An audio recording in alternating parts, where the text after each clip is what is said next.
사도행전 묵상일기 232번째 작은 것은 늘 아름답습니다.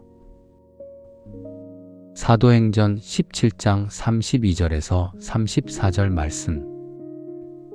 그들이 죽은 사람들의 부활에 대해서 들었을 때 더러는 비웃었으나 더러는 이 일에 관해서 당신의 말을 다시 듣고 싶소 하고 말하였다. 이렇게 바울은 그들을 떠났다. 그러나 몇몇 사람은 바울 편에 가담하여 신자가 되었다. 그 가운데는 아레오바고 법정의 판사인 디오누시오도 있었고 다말이라는 부인도 있었고 그 밖에 다른 사람들도 있었다. 아멘. 좋은 아침입니다. 이제 장마가 본격적으로 시작되는 모양입니다. 비가 거세졌습니다. 출퇴근길 운전하시는 분들은 속도를 조금 줄이시고 걸으시는 분들도 발밑을 잘 살피시면 좋겠습니다. 작은 방심이 큰 불편으로 이어질 수 있는 계절입니다. 주님께서 오늘 우리의 오가는 길을 지켜주시고 비에 젖은 하루 속에서도 서로를 살피는 따뜻한 마음을 주시기를 바랍니다. 우리 공동체 모든 가족들이 안전하고 평안하게 하루를 보내시기를 축복합니다. 영국 경제학자 에른스트 슈마허는 작은 것이 아름답다라는 책을 썼습니다.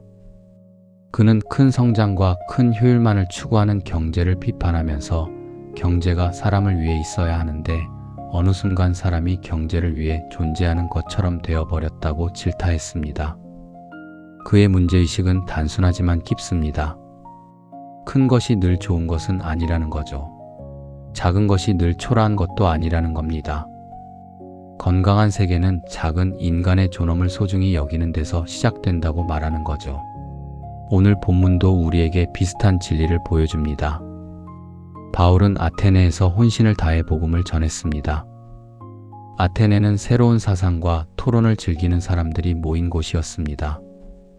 그곳에서 바울은 위축되지 않고 창조주 하나님과 그의 아들 예수 그리스도의 십자가와 부활을 설명했습니다. 그는 깊이 있는 지식인답게 그들이 알아들을 수 있는 언어로 복음을 선포했습니다. 그러나 반응은 뜨겁지 않았습니다. 바울이 죽은 사람들의 부활을 말하자 대부분의 사람들은 비웃었습니다. 다만 몇몇 사람들만이 그의 가르침에 마음을 열고 더 듣고 싶어 했을 뿐입니다. 저자 누가는 그 비중을 최대한 비슷하게 하고자 애를 쓰며 기록을 했지만 행간을 읽자면 그 상황은 초라할 따름이었죠. 성경은 복음을 받아들인 사람들은 고작 디오누시오와 다말이라는 여인 그리고 그 밖에 몇 사람이 더 있었다고 기록하고 있기 때문입니다. 겉으로 보면 바울의 아테네 선교는 화려하지 않았습니다. 오순절처럼 수천 명이 회심한 장면도 아니고 도시 전체가 뒤집힌 것도 아닙니다. 당대 최고의 지성인들 앞에서 혼신을 다해 복음을 전했지만 결과는 몇 사람 정도였습니다. 사람의 눈으로 보면 작아 보입니다. 어쩌면 초라해 보일 수도 있습니다. 그러나 성경은 그 몇 사람을 그냥 지나치지 않습니다. 그들의 이름을 기록합니다. 하나님은 작은 응답을 가볍게 여기지 않으시기 때문입니다. 사람은 숫자를 보지만 하나님은 생명을 보십니다. 사람은 규모를 보지만 하나님은 씨앗을 보십니다. 사람은 박수와 성과를 보지만 하나님은 한 사람의 마음이 주님께로 돌아서는 순간을 보십니다. 그 몇 사람이 복음을 붙들었습니다. 그 몇 사람이 아테네 안에 심긴 하나님 나라의 작은 씨앗이 되었습니다. 그리고 그 몇 사람으로부터 복음은 유럽을 넘어 전 세계로 뻗어나갔습니다. 작은 것은 초라한 것이 아닙니다. 작은 것은 시작입니다. 작은 것은 생명을 품은 가능성입니다. 예수님도 하나님 나라를 겨자씨에 비유하셨습니다. 하나님 나라는 처음부터 거대한 제국의 모습으로 오지 않았습니다. 작은 마을 나사렛에서 시작되었습니다. 몇 명의 제자에게서 시작되었습니다. 이름 없는 사람들의 기도와 사랑과 순종 속에서 자라났습니다. 깊은 변화는 언제나 작은 곳에서 시작될 때가 많습니다.